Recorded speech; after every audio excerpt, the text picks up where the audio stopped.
ইউএসের ইলেকশনে ভোটারদেরকে প্রভাবিত করার জন্য ইউজ করা হয়েছিল সোশ্যাল মিডিয়ার।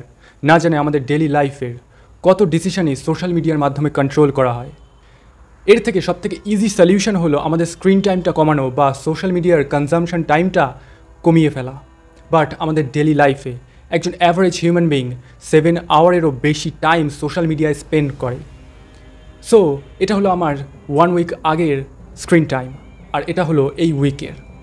তো আজকের ভিডিওতে বলবো এমন 5টা জিনিস যেটা তুমি তোমার লাইফে ইমপ্লিমেন্ট করতে পারো তোমার ফোনের স্ক্রিন টাইমটা কমানোর জন্য। First, identify most active time. কোনো প্রবলেমকে সলভ করতে হলে প্রয়োজন সেই প্রবলেমটা সম্পর্কে জানা। মানে তুমি আগে আইডেন্টিফাই করো কোন টাইমে তুমি সবথেকে বেশি সোশ্যাল মিডিয়া বা ফোন ইউজ করো।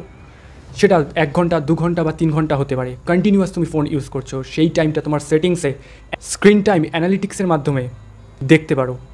যেমন আমার লাঞ্চের পরে 2 থেকে 3 ঘন্টা আমি সোশ্যাল মিডিয়ায় ইউজ করতাম। সো তুমি তোমার সেই অ্যানালিটিক্সের মাধ্যমে দেখো যে কোন টাইমে তুমি সবথেকে বেশি সোশ্যাল মিডিয়া বা ফোন ইউজ করছো। Second, put good habit. যেরকম কোনো একটা বোতলে জল ফেলে দিলে সেখানে হাওয়া ভরে যায়, ঠিক তেমনই তোমার সেই মোস্ট অ্যাক্টিভ টাইমটাকে কাট অফ করতে হলে সেখানে গুড হ্যাবিট ইনক্লুড করতে হবে। যেমন আমি আমার লাঞ্চের পরে বুক রিডিং স্টার্ট করেছি, তো ঠিক তেমনই তোমার মোস্ট অ্যাক্টিভ টাইমে তোমার যা প্রেফারেবল হ্যাবিট আছে সেটা তুমি ইনক্লুড করতে পারো তোমার লাইফে। সেটা তোমার নিজের ইচ্ছা মতো হতে পারে। Third, don't wake up with alarm. ফোনের অ্যালার্মের মাধ্যমে ঘুম থেকে আমরা সকলেই সকালে উঠি, আর তারপর সেই অ্যালার্ম অফ করতে গিয়ে রিলস বা শর্টস দেখা শুরু করে দিই, যেটা একটা কন্টিনিউয়াস প্রসেস হয়ে যায় এবং ফুল ডে এটাই চলে। তো সকালে যদি আমরা নিজেদের স্টপ করি ফোন হাতে নেওয়ার থেকে, তাহলে এটা আমাদের স্ক্রিন টাইম রিডিউস করতে প্রচুর হেল্প করবে। তো কোনো ডিজিটাল অ্যালার্ম ক্লক তুমি ইউজ করতে পারো, বাট ফোন ইউজ করো না। আদারওয়াইজ আমাদের বায়োলজিক্যাল অ্যালার্ম ক্লক যেটা আছে, যে যখন আমাদের ঘুম কমপ্লিট হয়ে যায় তখন আমরা আপনি ঘুম থেকে উঠে যেতে পারি। তো তোমার যদি কোনো কাজ না থাকে তখন তুমি উইদাউট অ্যালার্মও ঘুমাতে পারো।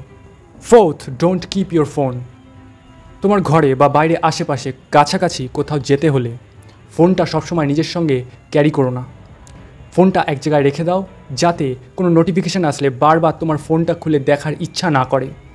দিনের শেষে একটা টাইমে দেখে নিতে পারবে যে কখন কোন নোটিফিকেশান এসছে বা কাউকে কল করা হলে you can use that. But সবসময় ফোনটা ক্যারি করলে তোমার বারবার মনে হবে যে ফোনটা বারবার খুলে দেখি। সো এটা তোমার স্ক্রিন টাইম রিডিউস করতে প্রচুর প্রবলেম ক্রিয়েট করবে। তো ফোনটা সবসময় ক্যারি না করে একটা জায়গায় রেখে দাও। Fifth, build a momentum. তুমি যদি এই 4টে জিনিস 1 উইক, 1 মান্থ, 1 ইয়ার, 2 ইয়ার এমনভাবেই কন্টিনিউ করতে পারো, তাহলে যত লং টার্ম তুমি এটা কন্টিনিউ করবে তত এটা সাস্টেন হওয়ার প্রবাবিলিটি বাড়বে, তত তোমার ফোন ইউজ করার অভ্যাসটা কমতে থাকবে, আর এটা তোমার লাইফ টাইম চলতে পারবে। তাহলে তুমি অন্যদের কন্ট্রোল ফ্রি হয়ে নিজের লাইফটা লিড করতে পারো। আই হোপ এই 5টা জিনিস তুমি তোমার লাইফে ইনক্লুড করবে, যার মাধ্যমে তুমি তোমার ফোনের স্ক্রিন টাইম খুব তাড়াতাড়ি রিডিউস করতে পারবে। যেমন আমি 6 আওয়ার থেকে 13 মিনিটে পার উইক পৌঁছাতে পেরেছি। তুমি যদি চাও 1-on-1 সেশন আমার সঙ্গে জয়েন করতে ফ্রি, তাহলে ডিসক্রিপশনের লিঙ্কে ক্লিক করে ফর্মটা ফিল আপ করো। আর আজকের ভিডিও এই পর্যন্তই, দেখা হচ্ছে অন্য একটি ভিডিওতে। Till then, do something.